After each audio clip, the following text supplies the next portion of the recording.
Hey guys, welcome back to my temple.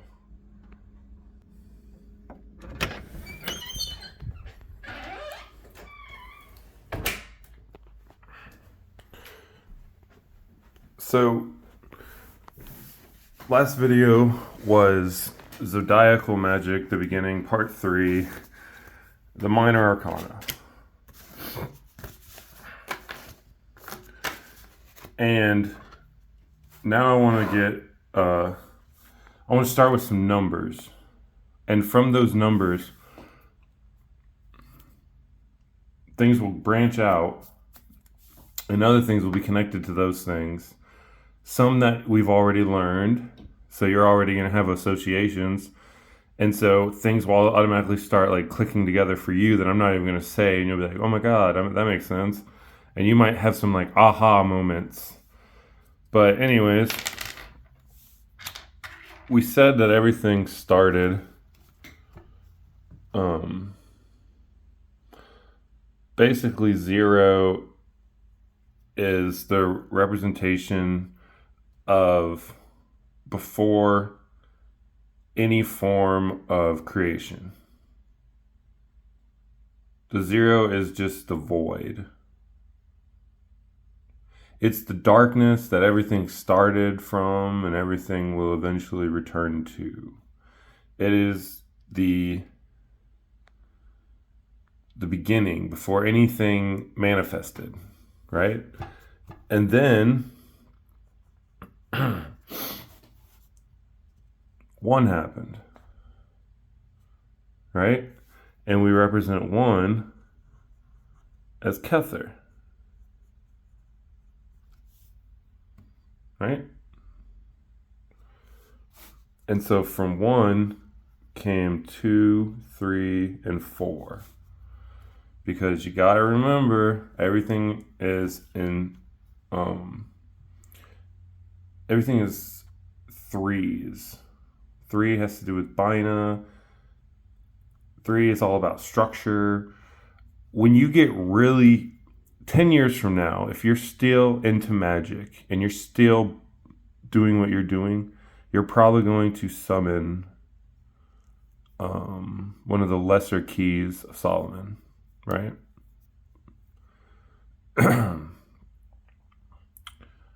Well,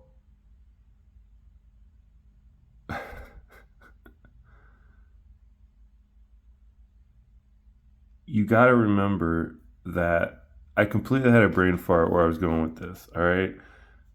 And maybe it'll come back to me and maybe it won't. But you've got groups of 3, and the first group is 2, 3, and 4.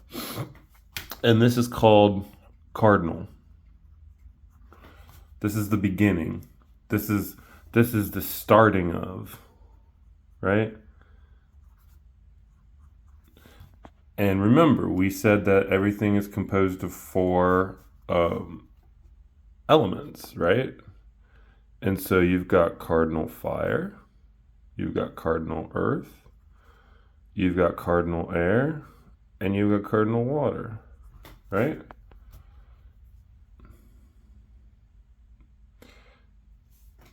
So, like I said, you've got 2, 3,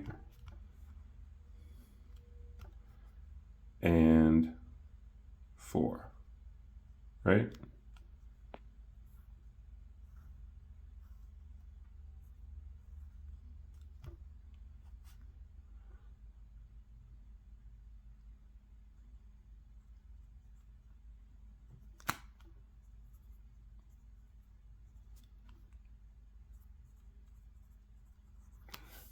Right? You've got 2, 3, and 4.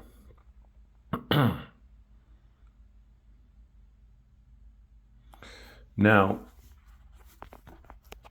we've already been over what 2 and 3 are, and we know that 4. So I've given you the correspondences of the planets, and so you might get into this trap of whenever you see 3 or 4, you think Jupiter or Saturn. And while yes, that is really good to associate that, we have to remember also that it is more importantly Hesed and Bina. And Bina is So Saturn might be a little bit more destructive, I guess, if you want to use that word. Whereas Bina is more of like the womb, the mother. Bina is the egg, and Hakma is the 12 zodiacal eggs swimming through the cosmic void into Bina to produce the rest of the tree. You know what I mean? And then Hesed, Hesed is the energy.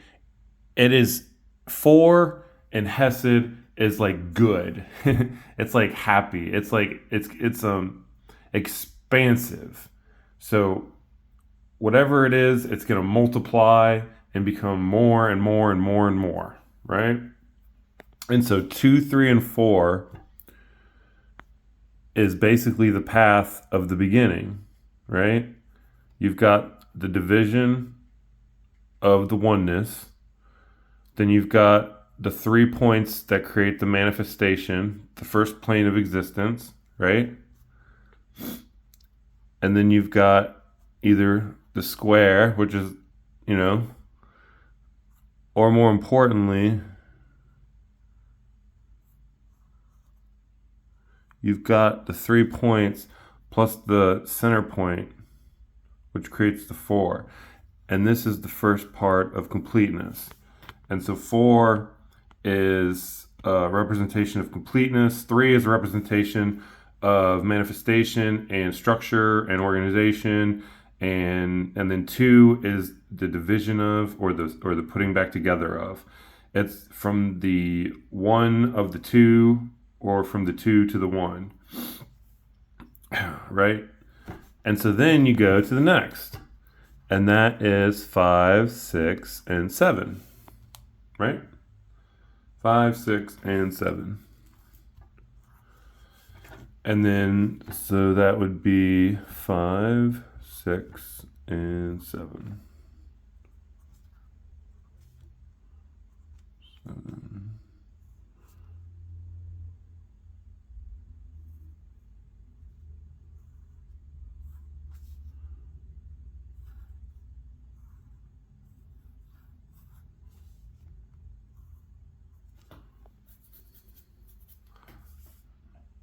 Right?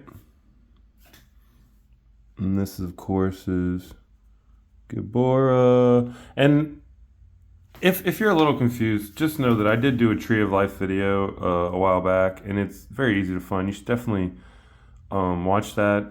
You should definitely watch any video prior to the ones you haven't, because some of this information, I'm just assuming that you've already got layers upon layers of associations that I've already told you about. And so if it, you know what I mean? You will know if you need to or don't need to catch up on the basics. And so you've got Gabora, you got Hesed, you've got Tapareth, and you've got Netzach, right?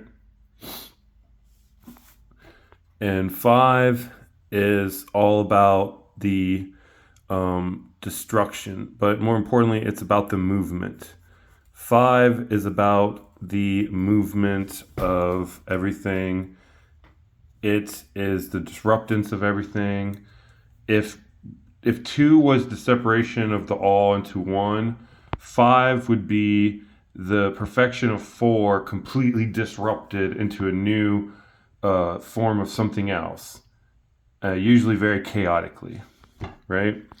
And then you have 6, and 6, of course, is basically the perfection. It's the balance. It's the center balance. It's always the center.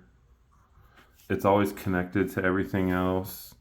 But I mean, Kether is pure perfection, right? But in the number system, you don't acknowledge 1. 1 is just like you don't acknowledge 0 and 1. So some people get it wrong. They think you only acknowledge 1 through 10 or whatever, and you don't acknowledge 0. But the thing is the computers really had it right, because 0 and 1 is just it's the chaotic void and then the realization of creation. And that's really what it is. It's on and off, on and off, on and off. And then so those aren't really numbers. So once you get to the on phase, then you start making numbers, right? So Kether is just the switch of on and off, on and off, on and off. And then you go to 2, 3, 4, which is cardinal, and then the 5, 6, and 7. And that is fixed, right? So this is fixed. This is the pure center of, right? So 2, 3, and 4, the energy would be coming from the higher to the lower, and 5, 6, and 7, the energy will be coming and manifesting and then reorganizing itself into something perfect, right? And then 7, of course, is it's the force of emotions. It's not really bad and it's not really good. I mean, it's good in the sense that emotions are beautiful and amazing. It's just to the extreme, it can disrupt things. And so this is more, whereas this is more of an explosive disruption energy, this is more of an energy from the inside out, right? It's a change, but it's not the same as 5. 5 is more about the negative side of the pillar of severity, and it's the destruction and the antithesis of Hesed, which is 4, which everybody loves. Everybody loves 4, right? So 5 is the anti of that. 7 is essentially 4, but it's more balanced and perfected, and so the result is 7. And so then you go 8, 9, and 10. And of course you have 8, 9, and 10.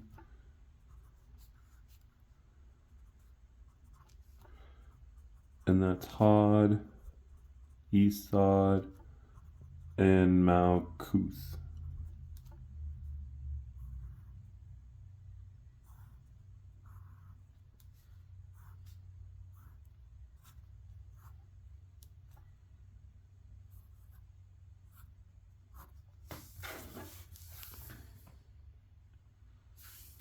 Right?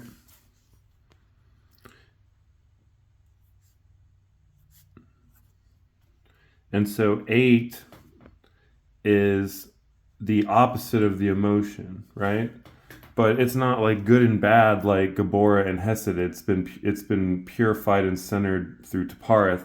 And so whereas this is emotions to their extreme, this is thoughts to their extreme, right? This is the mental.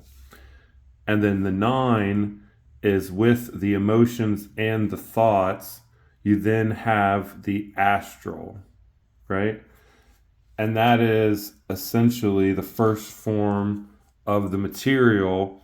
But whereas where we are in a fixated world where everything is solid, the astral is very malleable and it's constantly moving, like constantly changing like the wind, changing like the current, changing like your thoughts, changing. It's just constantly changing. And so when people that have had stories about doing like DMT and they talk about meeting like these machine elves and they look into them and basically it looks like their parts are made up of like a million other parts that are constantly moving in these like infinite patterns. It sounds impossible, but in the astral, that's the norm. So it's weird if you don't move around and change, right? And so when you have enough emotion and you have enough thought and you have enough intent, it gets solidified and goes down into the the material world. And that is where we live. That is us. And that is where most people will never leave their consciousness. Their consciousness will reside in the material world until the day they die. And the goal of the magician is to ascend the material through the consciousness. You must start by going through Yesod, and then you just have, you recognize how something works, and then you utilize that, you reverse engineer something, you put it back together, and you have a whole new realization of it. You take the number system 1 through 10, you take it apart, you break it down into what it actually is. You break this down, you now have the mutable, right? And this is the changing. So this is the changing from the beginning, and this is the changing to the end, and this is the center, this is the middle, this is the fixed, right? So this is the moving from, this is from nothing to the creation. This is the creation basically becoming itself and becoming perfect, and then this is the creation going away and ending, right? And through that you have 2, 3, 4, 5, 6, 7, 8, 9, and 10, which of course is cardinal, fixed, and mutable. And now if you want to get fancy, you've got wands, pentacles, swords, and cups, right? Because fire for wands, earth for pentacles, air for swords, and water for cups. And 2, 3, and 4. So you've got the 2, 3, and 4 of wands, the 2, 3, and 4 of pentacles, the 2, 3, and 4 of swords, the 2, 3, and 4 of cups. And then you go to this one. You got the 5, 6, and 7, the 5, 6, and 7, the 5, 6, and 7. So what you basically have is you have 36 tarot cards, but now you know exactly why. So the 2, 3, and 4 is a representation of Chachma, Bina, and Hesed, right? But it's also a representation of cardinal. So all of this plus cardinal, we already know the cardinal is the beginning, but it's the movement from. It's from the source to the separation and the movement of, right? And so 5, 6, and 7 is fixed. That's fixed elements. And that's why you start with the 5 of wands. Because the 5, 6, and 7 of wands is Leo, and that is fixed fire, right? Like it all is connected to everything else. It's all connected to the other stuff. So you've got the 2, 3, or 4, and that's cardinal. You got the 5, 6, or 7, which is fixed, and you've got the 8, 9, and 10, which is mutable. And that in itself is one cycle, right?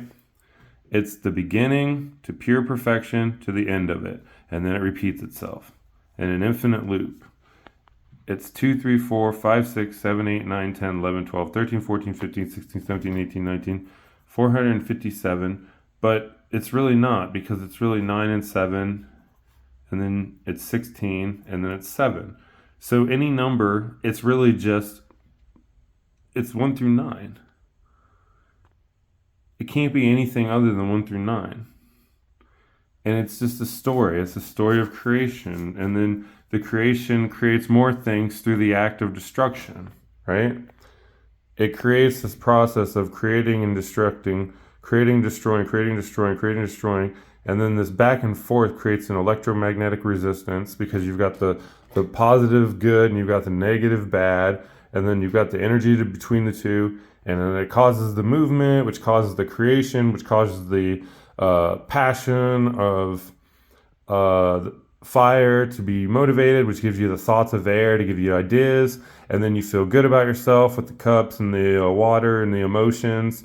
And then you have the end result of your good new life and your material world of your pentacles in the earth. It's all just a big game of numbers. And now you know the rules. Thank you.